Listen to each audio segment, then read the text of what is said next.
Welcome बच्चो. Maharashtra CET मध्ये आपलं सहर्ष स्वागत. महाराष्ट्र सीईटी शॉर्टकट ट्रिक्स वरती चालते आणि ती शॉर्टकट ट्रिक्स मॅथ्स मधली कुठली? पुढचा चॅप्टर आहे application of definite integration area between parabola and line. But he line passing through origin नाही, त्यामुळे ह्याची युनिक ट्रिक आहे. हे कुठेही नाही.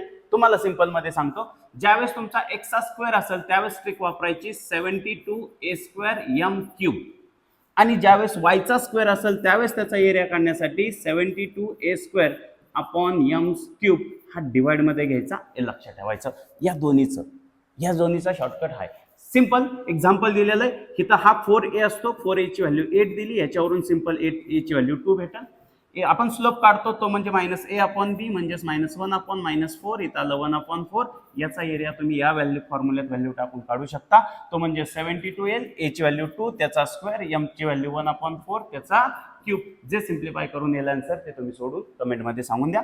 याच्यानंतरचा बघा हा 72, याच्यासाठी बघा ह्याचा एरिया जो 4a ची व्हॅल्यू दिलेली ती 4 आहे, a ची व्हॅल्यू आली 1, इथं मिळाली a आणि ह्याच्यावरून y इक्वल टू आपला formula equation of straight line y mx + c असतं, त्याच्यावरून m ची व्हॅल्यू आली आपल्याला 2 आणि ही m ची व्हॅल्यू आणि a ची व्हॅल्यू इथं पुट केली तर a चा व्हॅल्यू 1 त्याचा स्क्वेअर अपॉन m ची व्हॅल्यू 2 त्याचा क्यूब.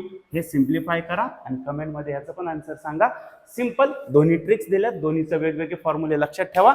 अशाच अनेक ट्रिक्स साठी आपल्या पेजला फॉलो करा आणि जे उत्तर सांगतोय ते कमेंट बॉक्स मध्ये टाका. धन्यवाद.